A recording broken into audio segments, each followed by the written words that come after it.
지난 시간 우리가 보았듯이 다윗이 하나님과 하나님 말씀에 집중하기보다 자기의 정치적인 입지를 강화하려고 하는 것에 집중한 나머지 하나님 규례를 지키지 않고 언약궤를 옮기다가 웃사가 죽음을 맞이하게 됩니다. 이 웃사의 죽음을 통해서 다윗이 회개하고 영적으로 재정비한 후에 언약궤를 다시 예루살렘으로 가지고 오는데 성공을 하게 되죠. 그리고 그 일을 마칩니다. 그리고 오늘 우리가 읽었던 7장 말씀인데 7장은 내용으로 보시면 두 부분으로 나눠질 수 있습니다. 첫 번째는 다윗이 하나님을 위해서 성전을 짓겠다라고 했습니다만 하나님께서 그 다윗의 바램을 거부하셨다라고 하는 겁니다. 둘째는 성전을 짓는 것은 허락하지 않으셨지만 하나님께서는 다윗에게 은혜의 약속, 언약을 맺어주셨다라고 한 내용으로 7장이 이제 구성되어 있습니다. 이 두 가지 내용을 간략하게 말씀을 드리면 이렇습니다. 첫 번째, 다윗이 하나님을 위해서 성전을 짓겠다라고 한 내용입니다. 다윗이 이제 언약궤까지 예루살렘으로 옮겨오게 되면서 군사적으로, 정치적으로, 종교적으로 안정을 찾게 되었습니다. 주변 국가로부터 괴롭힘을 받는 것에서 벗어나서 국력을 회복했고 1절 말씀을 보시면 여호와께서 주위의 모든 원수를 무찌르사 왕으로 궁에 평안히 살게 하셨다라고 말씀하고 있죠. 그때 다윗이 생각하기를 여호와의 궤가 아직까지 장막 가운데 머물고 있다라고 하는 것이 마음에 걸렸습니다. 그래서 하나님을 위해서 내가 성전을 지어야 되겠다라고 하는 마음을 갖게 되는 거죠. 그래서 나단에게 자신의 생각을 말합니다. 그랬더니 나단이 하나님께 가서 아뢰고 하나님의 뜻을 물었더니 하나님께서 나단에게 말씀을 해주시는데 결론적으로 말하자면 거절하셨다라고 하는 겁니다. 그 거절의 내용이 5절부터 7절까지 나와 있습니다. 나는 출애굽한 날부터 지금까지 어떤 집에도 살지 않았고 이리저리 옮겨 다니면서 오직 장막과 성막에 있으면서 너희를 지금까지 인도했다. 그리고 내가 어느 지파에게도 나에게 백향목집을 지어달라고 요구한 적이 없다라고 말씀하고 있습니다. 그리고 이제 8절 이하의 말씀 보시면 내가 너를 불렀고 너를 세웠고 너를 이 자리에 있게 했고 앞으로도 내가 그렇게 할 것이다 라고 하는 말씀을 하신다라고 하는 거죠. 자, 이 말씀의 뜻은 너가 지금까지 살고 너를 왕으로 세우고 내가 너를 지금까지 이렇게 인도했던 것은 너 능력으로 한 것이 아니라 내가 한 것이다. 전적으로 하나님의 뜻과 하나님의 의지와 하나님의 능력으로 여기까지 온 것이다. 그리고 앞으로도 그렇게 할 것이다 라고 하는 말씀이죠. 자, 그리고 두 번째 부분은 하나님께서 성전 짓는 것은 거절하셨습니다만 7장에서 우리 중요하게 봐야 될 내용이 다윗 왕조에 대한 영원함을 약속하셨다라고 하는 겁니다. 그 언약을 맺으신다라고 하는 거죠. 그 언약의 내용이 8절부터 17절까지 말씀입니다. 그 내용을 한번 보시면 이렇습니다. 먼저 8절의 말씀 보세요. 내 백성 이스라엘의 주권자로 삼고 라고 말합니다. 하나님이 진짜 왕이고 자기는 하나님의 종이다 라고 하는 마음을 가졌던 다윗에게 내가 너에게 이 나라를 다스릴 수 있는 통치권을 주겠다 라고 약속하고 계신 겁니다. 그리고 9절의 말씀 보시면 내가 너와 함께 있어 내 이름을 위대하게 만들어 주리라. 그러니까 내가 하나님이 다윗과 함께 하겠다 라고 말씀합니다. 하나님과 함께하는 사람은 위대하게 될 수밖에 없게 되는 거죠. 자, 10절 보시면 내 백성 이스라엘을 위하여 한 곳을 정하여 저희를 심겠다 라고 말합니다. 자, 이스라엘 백성들이 지금까지 이리저리 돌아다니고 광야 생활했습니다만 이제는 너희들이 한 곳에서 정착할 수 있게 하겠다라고 한 약속입니다. 여러분, 땅이라고 하는 것은 힘이 있어야 됩니다. 국력이 있어야 땅을 지킬 수 있게 되는 거죠. 이 말은 결국 뭐냐? 다윗 왕조를 굳건하게 세워주시겠다라고 한 약속입니다. 11절 말씀 보시면 평안도 주시고 12절 말씀 보시면 내 수완이 차서 내 조상들과 함께 누울 때에 내가 내 몸에서 내 씨를 내 뒤에 세워 그의 나라를 견고하게 하리라. 그러니까 다윗 왕조가 끊어지지 않고 계속되게 하시겠다라고 한 약속입니다. 14절 나는 그에게 아버지가 되고 그는 내게 아들이 되리니. 지금까지는 주종의 관계였습니다. 왕과 종의 관계였습니다만 다윗의 언약은 왕과 종의 관계가 아닙니다. 아버지와 자녀의 관계를 맺겠다라고 약속하시죠. 또 14절 후반부 말씀 보시면 그가 만일 죄를 범하면 내가 사람의 매와 인생의 채찍으로 징계하려니와 15절 사울에게서 내 은총을 빼앗은 것처럼 그에게서 빼앗지는 아니하리라. 죄를 범하면 징계는 받습니다만 그 나라와 왕위는 빼앗지 않고 영원히 견고하게 할 것이다 라고 한 약속입니다. 여러분, 하나님께서 다윗과 언약을 맺으신 이 내용을 말씀을 잘 보시면 우리가 알고 있는 구약의 율법과 다르다라고 하는 것을 알게 됩니다. 구약의 율법은 뭡니까? 오늘 본문에서 다윗의 언약이 있기 전까지 이스라엘 백성들은 신명기에 나타난 언약을 맺은 백성입니다. 신명기에 나타난 축복과 저주를 언약의 근거로 삼고 있다라고 하는 거죠. 즉 너희가 만일 나를 따르고 내 율례를 지키면 들어가도 복을 받고 나가도 복을 받는다 라고 한 약속입니다. 그러나 너희가 내 율례를 버리고 내 율법을 지키지 아니하면 들어가도 저주를 받고 나가도 저주를 받는다 라고 한 약속을, 그 언약을 맺은 백성이었다라고 하는 겁니다. 그런데 오늘 본문에서 다윗과 맺은 언약은 그런 조건이 없다라고 하는 거죠. 물론 죄를 지으면 징계는 하시지만 너가 만일 실패할지라도 하나님께서 다윗과 약속한 그 언약은 결코 없어지지 않을 것이다. 너와 내 후손이 끊어지지 않을 것이다 라고 하는 약속을 주시고 있다라고 하는 겁니다. 여러분, 우리가 열왕기 상하 내용을 우리가 보았던 왕들의 이야기를 생각을 해보시면 이스라엘 백성들이 얼마나 많은 죄를 짓습니까? 모든 죄의 총망라에서 죄를 짓습니다. 결국 그들의 죄로 인해서 징계를 받게 되죠. 북이스라엘 사람들은 아수르에 의해서 멸망해서 그 혈통이 끊어집니다. 남유다는 바벨론에 의해서 나라가 멸망하고 포로로 끌려가게 되죠. 그런데 유다 백성들이 완전히 끊어졌습니까? 유다 백성들이 완전히 없어졌나요? 그렇지 않습니다. 그 명맥은 이어지게 하셨다라고 하는 거죠. 무엇을 보면 알 수 있는가? 마태복음 1장의 말씀 보시면 알 수 있습니다. 아브라함과 다윗의 자손 예수 그리스도의 세계라 라고 하시면서 족보가 나오는 것을 보게 됩니다. 유다 지파가 끊어지지 않고 이어진 것을 보면 다윗의 언약이 여전히 유효하고 있고 또 지켜지고 있다라고 하는 것을 우리가 보게 되죠. 이것을 보면서 깨닫게 되는 것은 다윗의 가문이 끊어지지 않고 예수님이 오시는 가문이 될 수 있었던 것은 다윗의 위대함이나 또 이스라엘 백성들의 의로움이나 정의로움이나 율법을 잘 지켜서가 아니라 하나님의 약속 때문이다라고 하는 겁니다. 오늘 본문에서 다윗과 하나님이 맺은 이 언약 때문에 유다 사람들이 명맥이 끊어지지 않고 예수님이 오는 가문이 될 수 있었다라고 하는 거죠. 쉽게 말하면 은혜로 된 것이다 라고 하는 것입니다. 자, 그렇다면 여기서 우리가 중요하게 생각해 봐야 될 문제가 있습니다. 여러분, 우리는 신명기적 약속의 근거에서 구원을 받은 자입니까? 아니면 다윗의 언약에 기초한, 즉 은혜의 근거에서 구원받은 자입니까?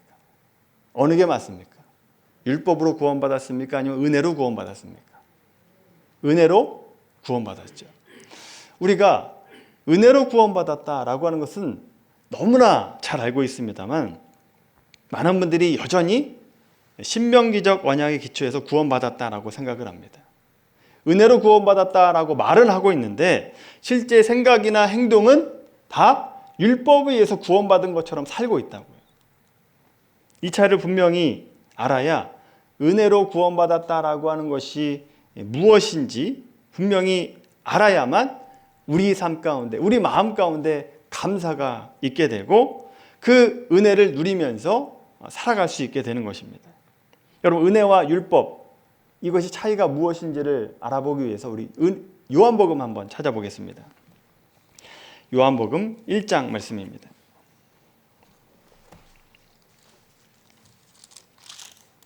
요한복음 1장 12절 말씀입니다.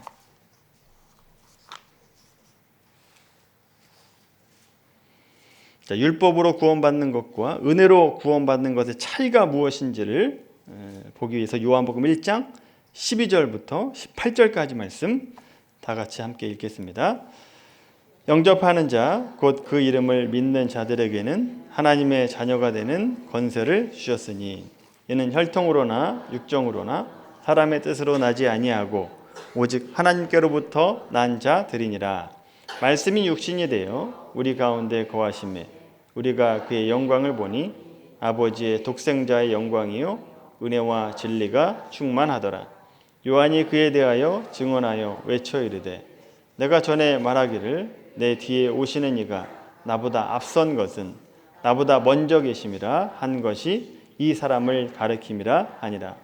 우리가 다 그의 충만한 데서 받으니 은혜 위에 은혜로라. 율법은 모세로 말미암아 주어진 것이요 은혜와 진리는 예수 그리스도로 말미암아 온 것이라. 본래 하나님을 본 사람이 없으되 아버지의 품속에 있는 독생하신 하나님이 나타나셨느니라. 아멘. 우리가 잘 알고 있는 말씀이죠. 14절부터 17절까지 말씀 보시면 비교되는 단어가 있는데 은혜와 율법이 비교되고 있습니다. 은혜와 율법을 말하는 이유는 사람이 구원받는 것은 율법으로 구원받는 게 아니라 은혜로 구원받는다라고 하는 것을 얘기하기 위해서 이 두 가지를 지금 비교하고 있다라고 하는 겁니다. 은혜로 구원을 얻는다라고 하는 것과 율법으로 구원을 얻는다라고 하는 것이 어떤 차이인지를 모른다라고 한다면 사실은 구원이 뭔지 아직까지 제대로 모르고 있는 것이 되는 겁니다. 여러분, 율법과 은혜의 차이, 가장 큰 차이는 뭐냐 하면 조건이 있느냐 없느냐의 차이입니다. 뭐가 있다고요? 조건이 있느냐 없느냐의 차이다라고 하는 겁니다. 율법은 조건이 있습니다. 율법으로 구원을 받으려면 조건을 맞춰야 된다라고 하는 거죠. 원인이 있어야 결과가 있다라고 하는 인과 법칙이 결국 율법입니다. 따라서 율법으로 구원을 받으려면 구원받을 만한 조건을 갖춰야만 구원받을 수 있다라고 하는 겁니다. 자, 율법에서 구원받을 수 있는 조건이 뭡니까? 율법을 완벽하게 지키는 게 구원받는 조건입니다. 율법을 완벽하게 지켜야 됩니다. 하나라도 못 지키면 구원받을 수 없다라고 하는 거죠. 여러분, 수많은 그 율법 가운데 하나만 얘기해 볼까요? 율법에 마음으로 사람을 미워하면 살인하는 것이다 라고 얘기합니다. 이 율법에서 자유로우신 분들 한번 손 한번 들어보십시오. 마음으로 미워하면 살인하는 것이다. 율법으로 얘기하고 있습니다. 여러분, 이 율법 지킬 수 있는 분 있습니까? 단언컨대 없을 겁니다. 따라서 하나만 들은 거예요. 예로. 다른 것도 얼마나 많습니까? 따라서 성경은 율법으로는 구원을 얻지 못한다라고 얘기하죠. 반면에 은혜는 뭡니까? 조건이 있어요, 없어요? 조건이 있습니까, 없습니까? 조건이 없다고요. 은혜에는 조건이 없어요. 선물로 받은 겁니다. 선물로. 우리가 주는 선물이라고 생각하시면 안 돼요. 하나님께서 우리에게 주는 선물입니다. 우리가 주는 선물은요, 은연중에 내가 받을 것을 기대합니다. 하나님께서는 그런 선물을 주시는 것이 아닙니다. 무한하신 하나님께서 주시는 선물은 조건 없이 거저 주시는 선물이다라고 하는 거죠. 따라서 구원을 선물로 받았다라고 하는 것은 아무런 대가 없이 은혜로 받았다라고 하는 뜻입니다. 우리가 구원받을 만해서 받은 것도 아니고 하나님께서 우리를 필요로 해서 구원받은 것도 아니다라고 하는 거죠. 거저 주신 겁니다. 그럼에도 우리는 종종 어떻게 생각하느냐, 은혜로 구원받았다라고 얘기는 하고 있는데 내가 구원받을 만해서 구원받았고 남들보다 뛰어난 부분이 있어서 나를 구원하셨다. 그리고 하나님이 나를 필요로 하셨기 때문에 나를 구원하셨다라고 생각을 한다라고 하는 거죠. 오해를 합니다. 그 대표적으로 우리를 오해하게 만드는 말씀이 12절 말씀이 아닌가 생각이 듭니다. 12절 말씀, 요한복음 1장 12절 말씀 보세요. 요한복음 1장 12절 한번 읽어볼까요? 시작. 영접하는 자, 곧 그 이름을 믿는 자들에게는 하나님의 자녀가 되는 권세를 주셨으니. 아멘. 이 말씀에서요, 그 이름을 믿는 자들에게는, 이 구절 때문에 어쨌거나 믿으려면 내가 믿어야 되고 내가 결단해야만 믿어지는 거 아닙니까? 마치 내가 결단한 것처럼, 마치 내가 예수님을 선택한 것처럼 생각한다고요. 조건이 없는데 마치 내가 예수님을 선택했기 때문에 구원받았다라고 생각을 합니다. 이런 생각에 대한 대답을 14절 말씀에서 주고 있습니다. 잘못된 생각이라는 겁니다. 14절 말씀 읽어볼까요? 시작. 말씀이 육신이 되어 우리 가운데 거하심에 우리가 그의 영광을 보니 아버지의 독생자의 영광이요 은혜와 진리가 충만하더라. 아멘. 이 말씀에서 그의 영광을 보니 라고 할 때 본다라고 하는 게 중요합니다. 본다. 예수님이 구원자라고 하는 것을 볼 수 있는 눈이 있어야만 예수님을 선택하게 되고 믿을 수 있게 되는데, 여러분, 우리가 과연 볼 수 있는 자인가 라고 하는 것이 중요하죠.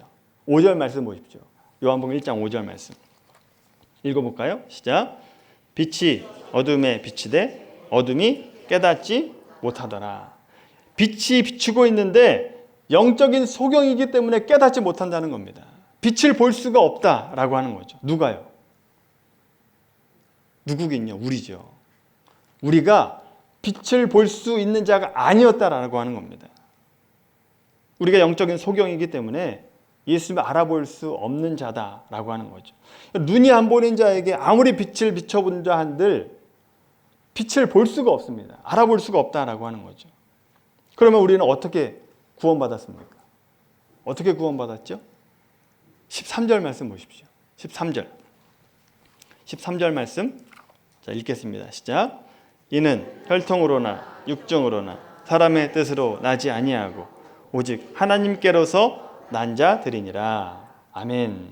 하나님의 영광을 보는 것은 내가 결단하고 내가 선택의 문제가 아니라 하나님으로부터 은혜를 입어야만 눈이 떠진다고요. 하나님의 은혜가 먼저 임해야만 눈이 떠지고 예수님을 바라볼 수 있게 되고 예수님을 선택하게 되고 예수를 믿게 되고 구원받게 된다라고 하는 겁니다. 그러므로 예수를 믿는 모든 사람들은 빛을 선택한 자가 아니라는 거죠. 먼저 뭐가 있어야 됩니까? 하나님으로부터 난 자들이라고 하는 은혜가 주어져야 된다라고 하는 겁니다. 은혜를 주셔야만 영적인 눈이 떠져서 비로소 빛을 선택할 수 있는 자가 됐다라고 하는 거죠. 내가 지혜롭거나 내가 똑똑해서 예수를 선택한 것이 아니라 은혜를 먼저 입었기 때문에 눈이 떠졌고 비로소 예수님을 믿을 수 있게 되었다라고 하는 거죠. 그래서 구원은요, 은혜라고 얘기하는 겁니다. 그냥 은혜가 아니라 전적인 은혜라고 말하고 있는 거죠. 여러분, 은혜와 율법의 차이가 뭔지 아시겠습니까? 조건이 있느냐 없느냐의 차이입니다. 우리는 율법으로 제시한 조건을 맞출 수 있는 능력이 없기 때문에 율법으로는 구원받을 수 없습니다. 율법으로는 다 죄인일 수밖에 없다라고 하는 거죠. 그런데 죄는 우리에게 거저로, 공짜로, 선물로 우리 영안을 열어주셔서 보게 하시고 빛을 보게 하시고 예수님을 선택하게 하고 믿게 하고 하나님의 자녀가 되게 하셨다라고 하는 겁니다. 여러분, 이거보다 더 큰 은혜가 어디 있습니까? 이거보다 더 큰 하나님의 선물이 어디 있냐라고 하는 거죠. 여러분, 우리가 구원받은 것이 하나님의 전적인 은혜라고 하는 것을 기억하며 살아가게 되길 바랍니다. 우리의 구원이 은혜라고 하는 것을 명확히 할 때 우리의 신앙생활 가운데 얻어지는 세 가지 유익이 있습니다. 첫 번째는요, 내가 얼마나 큰 복을 받고 살아가는 자인지 알게 되면서 감사하게 됩니다. 감사의 삶을 살아가게 될 수 있다라고 하는 거죠. 나는 구원받을 수 있는 자격이 없는 자였는데, 구원받을 조건을 갖추지 못한 자인데 하나님의 은혜로 우리의 눈이 떠진 겁니다. 그리고 하나님께서 보내신 믿음의 사람을 통해서, 누군지는 모르겠습니다만 여러분 주변에 믿음의 사람을 통해서 나에게 예수님을 소개해 줬고 그 예수님을 내가 믿게 되었고 자녀가 되었고 그래서 지금 우리가 이 자리에 앉아 있을 수 있었다라고 하는 거죠. 이 모든 과정이 하나님의 은혜라고 하는 것을 알게 되면 감사할 수밖에 없게 되는 거죠. 아니 내가 뭐라고 그 전지전능한 하나님이 나를 선택하시고 나의 영안을 열어주시고 나를 구원해 주셨는가 라고 하는 걸 생각하면 감사할 수밖에 없게 되는 거죠. 이런 감사와 더불어서 이런 기도를 하게 됩니다. 하나님, 내 주변에 아직까지 예수님 믿지 않는 많은 사람들이 있습니다. 하나님 그들에게 영안을 열어주셔서 그들도 예수님 믿고 구원받는 하나님의 자녀가 되게 해달라고 긍휼의 마음을 가지고 은혜를 내려달라고 기도하게 된다라고 하는 겁니다. 따라서 여러분 우리가 여러분 마음이나 입술 가운데 감사가 없다라고 한다면 여러분이 받은 구원을 다시 한번 생각해 보시기 바랍니다. 내가 어떻게 구원받았는가를 한번 다시 한번 생각해 보십시오. 그런 의미에서 하나님께서는 부활절을 매년 주신 것이 아닌가 생각이 됩니다. 매년 4월에 부활절을 맞이하면서 내가 어떻게 구원받았고 내가 어떻게 하나님을 믿을 수 있게 되었는가를 다시 한번 매년 반복하면서 우리의 심령 가운데 감사가 있게 하는 절기가 되게 하신 것이 하나님의 지혜라고 생각이 듭니다. 자, 두 번째로 우리가 구원받은 것이 은혜라고 하는 것을 알게 될 때 누릴 수 있는 유익이 교만하지 않게 됩니다. 교만할 수 없게 된다라고 하는 거죠. 보통 믿는 분들은요, 은근히 믿지 않는 분들을 깔보는 경향이 있습니다. 왜냐하면 구원을 율법적으로 이해하고 있기 때문에 그렇습니다. 나는 너보다 더 지혜로워서 나는 예수님을 선택했다. 근데 왜 너는 그 분명한 예수님을 선택하지 않냐? 왜 예수를 믿지 않냐? 왜 이렇게 어리석냐? 라고 생각한다고요. 또는 하나님이 너보다 나를 사랑하기 때문에 나를 구원한 것이고 너는 지옥 가는 거다. 이런 생각을 합니다. 아니면 하나님은 나를 더 필요로 하시기 때문에 나를 구원해 주셨고 신앙생활 하는 가운데도 계속해서 은혜를 부어주신다. 이런 교만한 생각을 한다고요. 아니라고요. 아닙니다. 구원은 조건이 없습니다. 그냥 주신 거예요. 본인도 거저받았는데 이 거저받은 주제에 뭘 자랑합니까? 거저받았는데 뭘 자랑해요? 거저받았는데. 여러분 얼마나 교만한 생각을 하고 있는지 모릅니다. 구원이 은혜라고 하는 것을 알면 믿지 않는 사람들을 볼 때 교만한 마음이 아니라 긍휼의 마음을 갖게 되는 거죠. 사람에게는 저 믿지 않는 사람에게 은혜를 좀 내려주십시오. 저처럼 제가 은혜 받은 것처럼 저 사람에게 은혜를 좀 내려주십시오. 교만한 마음이 아니라 긍휼의 마음을 갖게 된다라고 하는 거죠. 다른 사람과 비교해서 내가 저 사람보다 낫다. 이런 것이 하나님의 구원이 은혜인 줄을 모를 때 나오는 어처구니 없는 실수라고 하는 겁니다. 세 번째로 우리가 구원받은 것이 은혜라고 하는 것을 알 때 누릴 수 있는 유익은요, 좌절하지 않는다라고 하는 겁니다. 우리가 신앙생활을 할 때 우리의 어리석음, 모자람 때문에 실수하고 실패할 수밖에 없습니다. 이때 구원이 은혜라고 하는 것을 모르게 되면요, 심각한 좌절에 빠집니다. 영적 무력감에 빠지게 돼요. 예수님 믿는다라고 하면 내가 매일 죄를 짓고 똑같은 죄를 반복하는데 내가 예수님 만나는 면목이 없습니다. 하나님 만날 면목이 없습니다. 예배드릴 면목이 없습니다. 이런 생각을 하면서 교회 안 나온다고. 이게 굉장히 겸손한 것 같지만 어리석은 거죠. 구원이 은혜라고 하는 것을 모르기 때문에 이런 생각을 하는 겁니다. 여러분 이런 생각을 한다라고 하는 것은 결국 뭡니까? 내가 구원받기 위해서는 하나님께서 제시한 어떤 조건에 맞춰야만 구원받을 수 있다라고 하는 생각 때문에 내가 죄를 지어서 교회 안 나갑니다가 되는 거다라고 하는 거죠. 하나님께서 제시한 조건에 맞춰야 구원받고 믿음을 가질 자격이 있다라고 잘못 생각하고 있는 겁니다. 아니라고요. 우리의 구원은 은혜로 받는 것입니다. 우리의 부족한 모습과 상관없이 은혜로 받는 겁니다. 그렇게 은혜로 구원받는 자들은 하나님께서 구원을 완성해 가십니다. 실수하더라도, 죄된 모습이 보일지라도 하나님께서 우리를 하나님의 자녀답게 조금씩 만들어 가신다라고 하는 거죠. 다만 구원은 전적인 은혜입니다만 구원받은 이후에 하나님의 자녀가 되는 이 과정은요, 은혜도 필요하지만 나의 결심과 결단도 필요합니다. 내 선택과 의지가 필요하다라고 하는 거죠. 죄된 모습을 없애려고 내가 노력하셔야 되고, 똑같은 죄를 똑같이 범하지 않으려고 애써야 되는 것입니다. 물론 안 하고 싶으면 안 해도 상관없습니다. 안 하셔도 돼요. 귀찮으면 안 하셔도 됩니다. 그러나 안 하면 하나님께서 포기하는 게 아닙니다. 우리의 삶 가운데 고통과 고난을 주어서라도 바꾸십니다. 바꾸셔요. 마음을 바꾸고 생각을 바꾸고 행동을 바꾸시게 한다라고 하는 거죠. 뭘 통해서요? 고통과 고난을 통해서 하신다고요.